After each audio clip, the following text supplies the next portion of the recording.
Con la pera pasa lo mismo, conforme va madurando, va disminuyendo el contenido de sorbitol y de fructosa y se va a tolerar, bueno, tolerando mejor no, disminuyendo simplemente de forma, ni así se tolera bien. Pero con el plátano pasa lo contrario, que cuando está firme se tolera mucho mejor que cuando está maduro. De hecho, para que veáis la diferencia, la cantidad de plátano que se suele tolerar bien es un plátano pequeño, unos 100 gramos, si está firme, pero si ya está maduro, tan solo se tolera la mitad del plátano. Pero tampoco lo tome que esté muy verde, porque entonces lo que tiene es almidón resistente, que será buenísimo para la población general, porque eso se transforma luego a través de la bacteria en butirato, pero también produce muchos gases, así que ni un extremo ni el otro. En el caso del arándano, realmente lo que le limita, no la fructosa, que no tiene mucho, son los fructanos. Y la cantidad que suele tolerar todo el mundo son unos 40 gramos, y a quien no le produzca tanta molestia a los fructanos podría llegar a tomar hasta 120 gramos, que es el tamaño que suele tener un blister. La maracuyá también se tolera estupendamente, normalmente se tolera unas 2 piezas, son unos 30 gramos cada una. La naranja también se tolera muy bien. Se tolera en general. Quien no tolere la acidez de los cítricos, que tenga reflujo gastroesofágico o alguna otra cosa, repito que siempre hablo son recomendaciones generales. Fijaros aquí la piña en su jugo, que tiene la mitad de cantidad que se viene en la almíbar. De aquí lo que quiero resaltar es el pomelo, porque a pesar de que se tolera muy bien, muchos de vosotros estáis polimedicados, y el pomelo precisamente es el alimento que tiene más interacciones con los fármacos, así que si estáis tomando alguna medicación, mejor que evitéis el pomelo.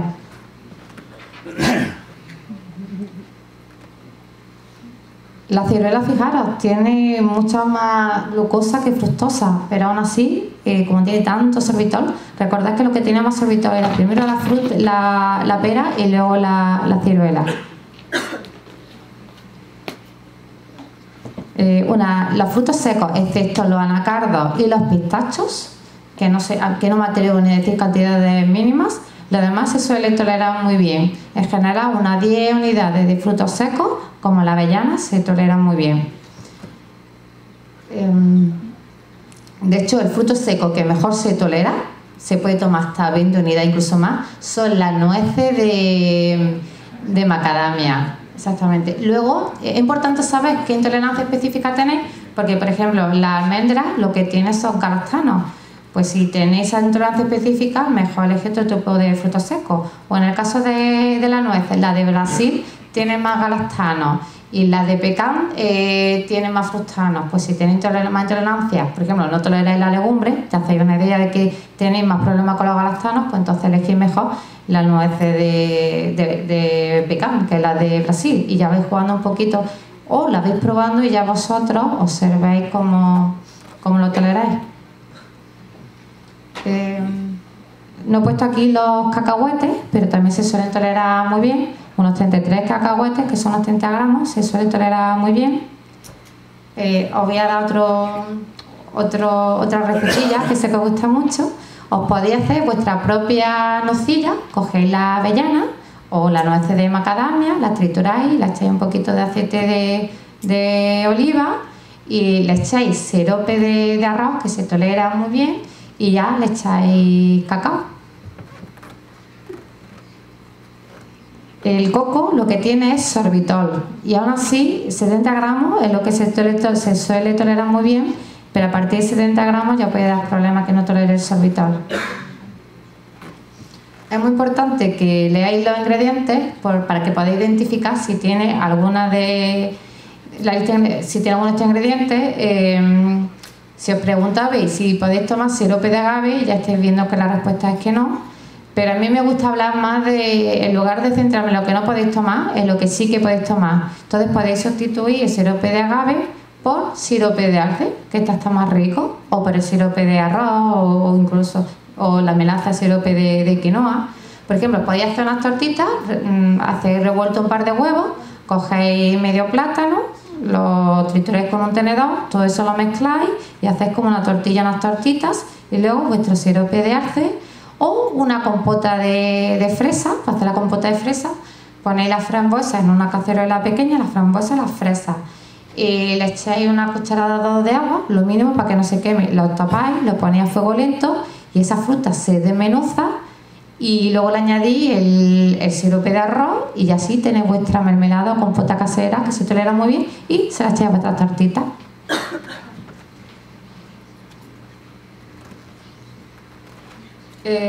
Hay quien se compra unos probióticos y no entiende por qué le sienta mal. Pues a lo mejor es porque ese probiótico realmente es un simbiótico que trae el probiótico, la bacteria, con lo que alimenta a esa bacteria, que son los FOS, los fructooligosacáridos y también en muchas ocasiones los galactosacáridos. Que aún así, a mí a veces me gusta hacer esta reflexión porque es que, como parece aquí que estamos demonizando a los FODMAP como es lo peor, ten en cuenta que tienen efectos prebióticos y si lo quitamos le estamos dejando de comer no ya las bacterias, sino que las bacterias producen las sustancias que contaba hablar, estos ácidos grasos de cadena corta que alimentan a nuestras células. Y además que si no le damos de comer este tipo de fibras, perdemos biodiversidad y muchas de estas bacterias que perdemos nos ayudan a hacer la digestión. Por eso si alargáis demasiado la fase restringida, hay gente que toleraba ciertas frutas, ciertos vegetales, luego después de esta fase se le ha alargado demasiado o se ha restringido ya demasiado, ya deja de tolerar ciertos alimentos que antes que sí que toleraba. Hay casos en los que hay que alargarlo si es, si no hay más remedio, pero vamos a intentar como sea introduciendo en cuanto sea posible. Si queréis implementar con éxito una dieta baja en FODMAPs, lo que tenéis que hacer es sustituir ingredientes que sean altos en FODMAPs por otros que no los contengan apenas. La fruta deshidratada en general los tiene muy concentrados, pero si queréis tomarlos, pues por lo menos que sea arándanos deshidratados que se toleran algo mejor. En lugar de harina de trigo, de cebada, de centeno, aconsejo estas harinas alternativas. Para comenzar, mejor la harina de arroz que se tolera mejor y la de sorgo es sin gluten, pero es verdad que es un poco más fermentativa y suele dar más problemas. Los lácteos no están excluidos de la dieta baja en FODMAPs porque hay muchas variedades que no tienen apenas lactosa.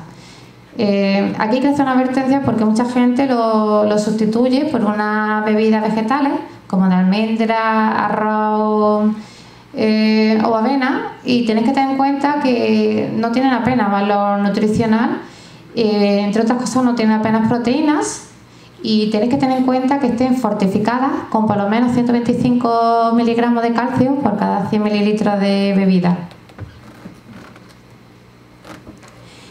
También os voy a poner otro ejemplo, bueno ya hablaré más adelante de las proteínas, pero hay quien no tolera la leche de vaca y sí que tolera mucho mejor la leche de oveja de cabra, a pesar de que tan solo tiene un 1% menos de lactosa. Y puede que sea porque esta otra leche, el tipo de beta-caseína que tiene es la tipo A2, que es la misma que tiene la leche humana. Y con esto viene que puede que no sea el azúcar siempre el problema, sino que sean las proteínas. La de la leche de vaca es la tipo A1, que se está estudiando porque parece que puede ser más problemática en algunas personas. En esta tabla tenéis a la izquierda las frutas que se toleran peor porque tienen mayor contenido en FODMAPs y a la derecha las frutas que se toleran mejor. Os voy a estar sacando la cámara, no os preocupéis porque estas diapositivas ya las tengo subidas a mi página web, aristeanutricionistas.com, y las tengo subidas con un par de comentarios. Cuando tenga tiempo ya complementaré la información y quiero añadir también los enlaces de las bibliografías para que tenga curiosidad y quiera seguir informándose sobre esto. Aquí tenéis los vegetales y los cereales. Como veis, los que tienen mayor contenido en fructanos son el trigo, la cebada y el centeno. Y si queréis darle variedad a la dieta, pues lo que aconsejo es que lo sustituyáis por estas, por ejemplo, por polenta, trigo sarraceno, el teff, los copos de quinoa, que yo hablaré porque ya debería haber hablado, de hecho. Ah, no, mira más adelante, esperar. Y pasta de quinoa, tortitas, las tortitas de arroz también se toleran estupendamente. El mijo va muy bien, sobre todo para la gente que tiene estreñimiento porque tiene más fibra, pero claro, no podéis, tenéis que empezar con cantidades mucho más pequeñas que si fuera, por ejemplo, el arroz, que se tolera mucho mejor.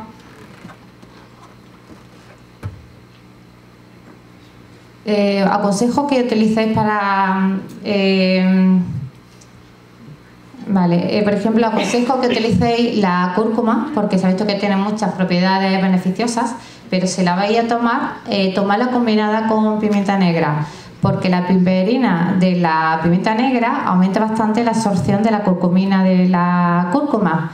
También aconsejo que utilicéis el jengibre, porque puede ser un doble aliado, no solo porque va a dar sabor, sino tiene otros efectos beneficiosos, como por ejemplo aliviar las náuseas. Y luego también os animo a que seáis atrevidos y que probéis con otras especies, como por ejemplo los polvos de asafétida, que se utilizan muchísimo en la cocina india.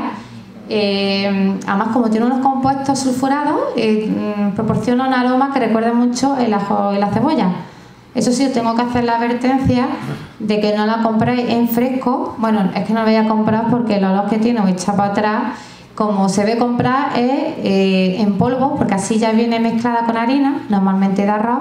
Aún así, si sois celíacos, aseguraros de que esté certificada sin gluten, y de esta manera ya el sabor está un poco más suavizado. Sigue echando bastante peste, pero no pasa nada porque cuando se combina con la legumbre o con el pescado, la verdura, ya el olor se le suele ir. Bueno, chile, igual que el pimiento.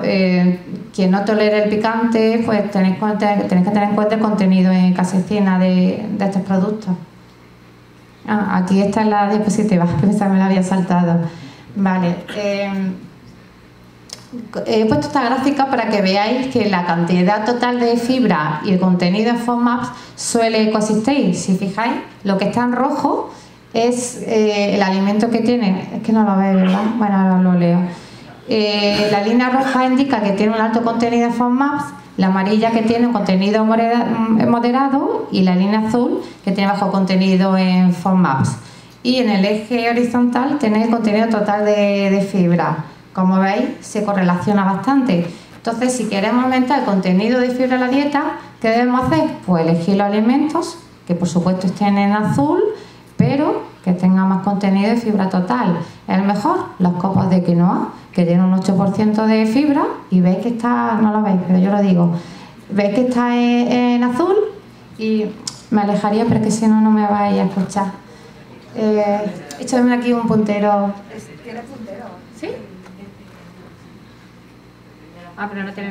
Arriba. Yo creo que no. Bueno... Déjame si quieres. Uno pasa diapositivas. Sí. Aprieta los dos en el centro arriba. Ay, pero te he pasado diapositivas sin querer. Bueno, perdona. Vale. Aquí tenéis los copos de quinoa. Si fijáis, los copos de maíz tienen la mitad de fibra, pero además se toleran peor. De hecho, en equivalencia en cuanto a cantidad que se tolera es una taza entera de copos de quinoa se suele tolerar muy bien, mientras que de copos de maíz tan solo se tolera media taza. Y ya por ponerlo en perspectiva, los copos de avena, la gacha avena, fijaros sí que tiene casi la misma cantidad que el copo de quinoa, pero tan solo se tolera un cuarto de taza, es decir, tiene la misma cantidad de fibra por 100 gramos, pero como solo puedes tomar 4 veces menos, al final te está aportando 4 veces menos fibra. Cereales que se toleran estupendamente: los tallarines chinos, que son los tallarines estos de arroz, el arroz blanco. Fijaros aquí, el arroz basmati, por un lado se tolera hasta mejor que blanco, pero es que además tiene el doble de fibra. Es más, tiene hasta más fibra que el arroz integral. Aunque de mide porque de integral, el salvado de arroz es insoluble, ya os contaré los tipos de fibra, pero en general las fibras solubles son menos fermentables, se toleran bien, y como dan volumen a las heces, es una manera de evitar el estreñimiento. Mira, otra cosa que quiero resaltar es el pan blanco, sin gluten. ¿Veis que está en azul? Pues aquí tenéis el pan blanco con gluten, la misma fibra, pero fijaos que el pan blanco con gluten está en rojo y el pan blanco sin gluten en azul. ¿Por qué? Porque sin gluten no tiene fructano. De hecho, lo que se cree que la sensibilidad al gluten no celíaca posiblemente se va a la fructano y no al gluten en sí. Pero bueno, ya luego hablaré un poquito más sobre esto.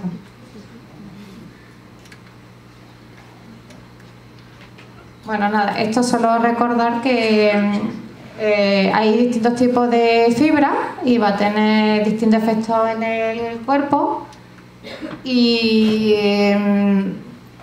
cuanto más fermentable sea la fibra, se va a tolerar peor. En general, en la pulpa de la fruta está la fibra soluble y también la legumbre, que es muy fermentable. No siempre así, hay excepciones que si luego queréis os las cuento.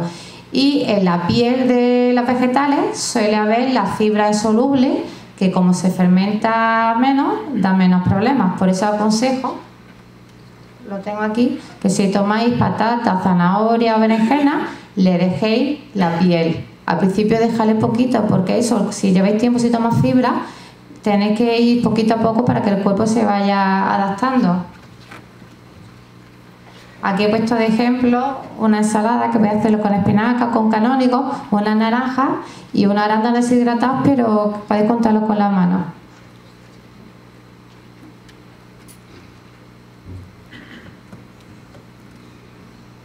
Una manera que podéis aumentar el consumo de fibra es, como os comenté, desayunando copa de quinoa o amaranto inflado. Incluso podéis suplementarlo con salvado de avena, salvado de arroz o con uno de estos suplementos, a mí el que más me gusta.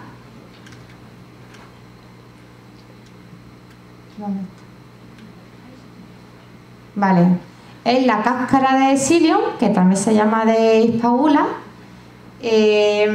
Ya hablaré de las recomendaciones, pero hay mucha gente que dice que no la tolera, pero porque se lo toma a los brutos, se toma una cucharadita entera, que es lo que se recomienda, y no, siempre tenéis que empezar por cantidades mínimas y probando tolerancia, y por supuesto acompañarlo de mucha agua, pero no demasiada, porque ya sabéis que tenéis problemas también con esta agua adicional, pero lo bastante para que no se forme una obstrucción.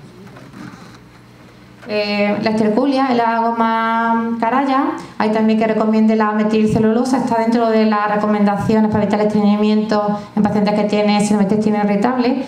Yo no lo he añadido porque, por ejemplo, un ejemplo del suplemento, la L-glutamina. Hay que se lo tome en comprimido, que lo que tiene como recipiente es la metilcelulosa y no lo tolera. Y luego se lo toma en 100% en polvo, sin sabor y sin nada, y sí que lo tolera.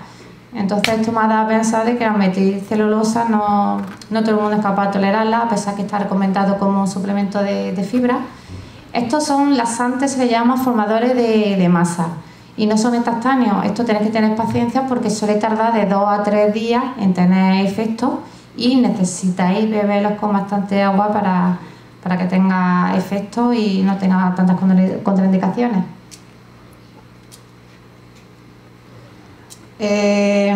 Importante, por ejemplo, si vais a tomar semillas de chía que cogen mucha agua y se hincha, sobre todo la gente que tenga un poco de disfagia o dificultad para tragar, no toméis la cuchara y justo después el agua, porque donde se van a hinchar va a ser la garganta y os puede producir una obstrucción del esófago. También tenéis que tener cuenta de que pueden atrapar medicamentos o vitaminas, y entonces tiene que pasar mínimo 1 hora entre las vitaminas, sobre todo si tomáis calcio o hierro, o algunos fármacos como la digoxina, la tefelina. En general separar estos suplementos de fibra, y si también los separáis un poco de la comida, mejor para que haya más posibilidad de tolerarlo, y empezar siempre con cantidades mínimas y ya iréis progresivamente con paciencia y aumentando la cantidad. Y si ya tenéis una obstrucción o tenéis impactación fecal, esta es la manera fina de decir el pedrusco, no lo agrandéis con más fibra. Lo primero que tenéis que hacer es despejar el resto, quizás con un enema, un laxante osmótico estimulante, y una vez que ya lo habéis soltado, ya poquito a poco va introduciendo más cantidad de fibra. Y a mí un truquito que me gusta, porque para mí misma funciona estupendamente, es tomar un vaso de agua calentita en ayunas, sola, sin limón, sin aceite, sin nada más, porque parece que estimula lo que contaba el complejo motor migratorio, que son estas ondas de limpieza. Por eso digo sin nada más, porque tenía una paciente y decía, pues a mí no me funciona, y resulta que también le echaba aceite, porque su hija le decía que si al agua le echaba aceite le iba mejor. No, tiene que ser solo, y esperar unos 10 minutos antes de tomar algo más. Otras cosas aparte de la dieta, lo que puede ayudar muy bien es el masaje, la válvula ileocecal, pero lo suyo es que vayáis a un fisioterapeuta y que os enseñe cómo hacerlo. No solo hay un masaje para ayudar a avanzar las heces, sino que además hay uno específico que te ayuda a que se absorban mejor los... No lo voy a explicar aquí porque no me voy a meter tampoco en mi terreno, pero aconsejo que vayáis a un fisioterapeuta y que os explique cómo hacer este tipo de masaje.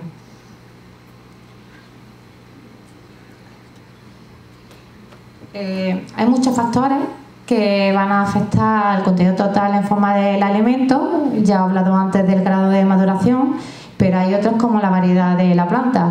Por ejemplo, hay quien tolera perfectamente unos 75 gramos de pimiento rojo, pero el pimiento verde ya no lo tolera.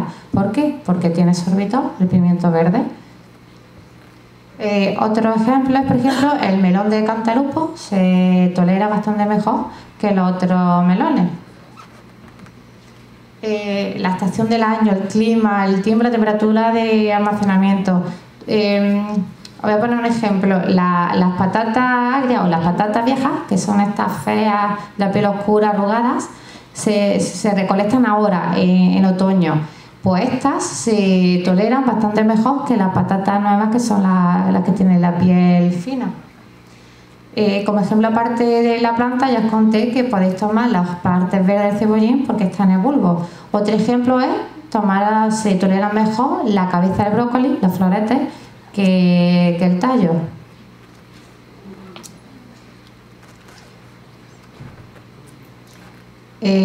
Por lo menos todas las bebidas de soja que he visto en el mercado están elaboradas con la haba, la semilla de soja, y la soja tiene muchos fructanos y muchos galactanos. Entonces lo que podéis hacer es comprar la proteína aislada de soja, que como la proteína ya no tiene estos azúcares problemáticos, y luego ya vosotros lo reconstituís con agua, incluso podéis aromatizarlo con esencia de vainilla o con cacao, canela, y lo endulzáis con sirope de arroz o dextrosa. La dextrosa es el azúcar, es el nombre anglosajón.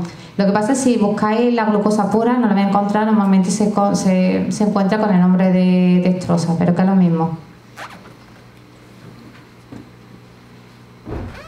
Hay varias técnicas culinarias que van a afectar muchísimo el contenido final del alimento, y aquí tenéis algunas técnicas culinarias que requieren agua, y como hay estos FODMAP, sobre todo fructanos galactanos, son hidrosolubles, van a pasar al agua. Entonces, por ejemplo, el ajo y la cebolla o el puerro no lo utilizáis para hacer sopa, porque aunque luego lo retiréis, esos fructanos ya han pasado al caldo, pero no pasan al aceite. Por eso os comenté de que lo hicierais el ajo infusionado en aceite.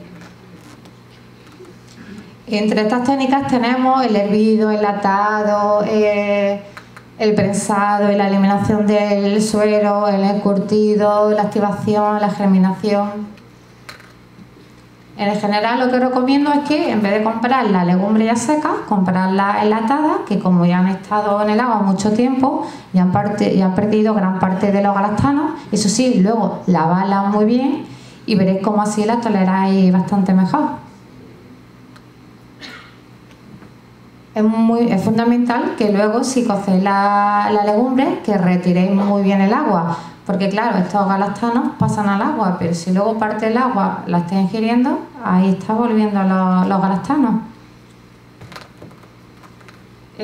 Yo sé que las verduras, si las cocéis mucho, quedan insípidas, pero lo que tenéis que hacer, vosotros las cocéis siempre y luego con este aceite sabor a ajo, las rehogáis o las hacéis y le habéis quitado los fructanos, pero le devolvéis el sabor de esta manera. Y luego los alimentos que tengan mucho almidón es fundamental que siempre los cozáis. ¿Por qué? Porque el almidón, cuando está en medio líquido caliente, se gelatiniza y se vuelve mucho más digerible. Pero es fundamental que lo toméis mientras que está caliente, porque si se enfría, se produce la retrogradación del almidón y este almidón se convierte en almidón resistente, que es el combustible favorito de las bacterias, que es muy bueno realmente, luego produce mucho butirato, es buenísimo, pero os va a producir muchísimos gases. De hecho, ¿no pasa alguna vez que a lo mejor tomáis una paella al mediodía o ha sentado fantásticamente y luego por la noche os acordáis de que ha sobrado paella, tomáis un par de cucharadas y os ponéis malísimo?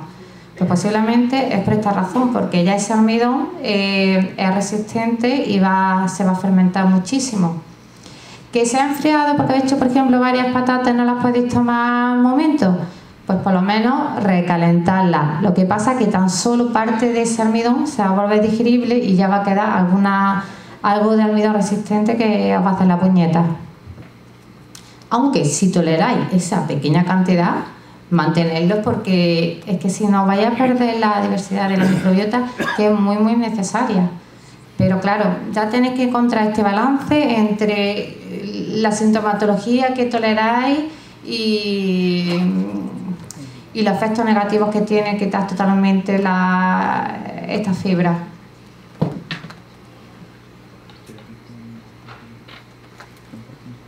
Los microorganismos, mientras que están fermentando los alimentos, se van ingiriendo parte de estos formas como los fructanos.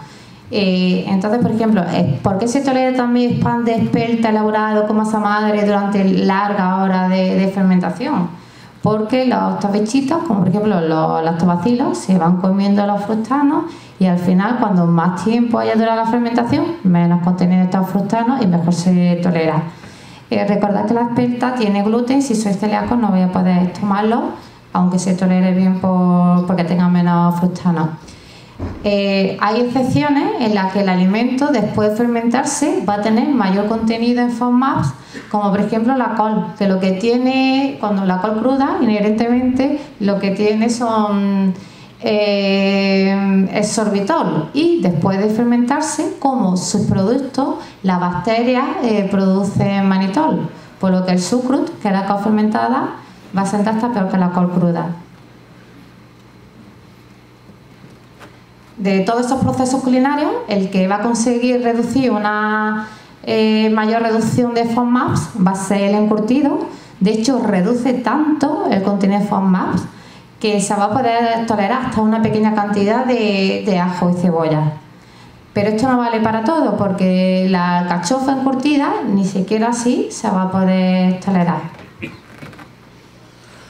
La activación, para que no sepa lo que es, consiste básicamente en poner los frutos secos en remojo durante aproximadamente unas 12 horas y luego se ponen a deshidratarse a bajas temperaturas.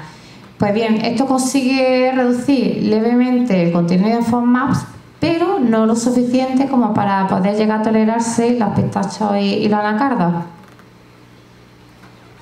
La germinación va a reducir un poquito el contenido de FODMAP del trigo y del centeno y va a reducir muchísimo el contenido de FODMAP de la cebada, tanto que la cerveza sin gluten se suele hasta tolerar bastante bien. Y en el caso de la soja, también reduce tanto el contenido de FODMAPs que los brotes de soja incluso se pueden llegar a tolerar. Pero tened en cuenta, fijaros para dónde está la flecha en el caso de los garbanzos. Para arriba es una excepción. En el caso de bueno, hay algunas legumbres que los suben y otras que los bajan. Pero tened en cuenta que en el caso de los garbanzos, por ejemplo, germinados, aumenta, y vosotros pensaréis que se va a tomar un garbanzo germinado. Pues bien, ahora está de moda, lo vende como que tiene mejor perfil nutricional, que no es verdad porque no tiene ninguna ventaja nutricional con respecto a la legumbre o la semilla de base. Hay varias proteínas que se han asociado a la génesis de síntomas gastrointestinales, Como ya os comenté el ejemplo de la beta-caseína, a uno de la leche de vaca, pero hay otras como por ejemplo la enzima Robisco, que se encuentra en la espinaca, la lectina del germen del trigo y una familia de proteínas que se conoce como inhibidores de la alfa-amilasa y de la trisina. Aunque todavía no hay suficiente evidencia científica de calidad como para poder hacer estas declaraciones con total certeza, pero si os siento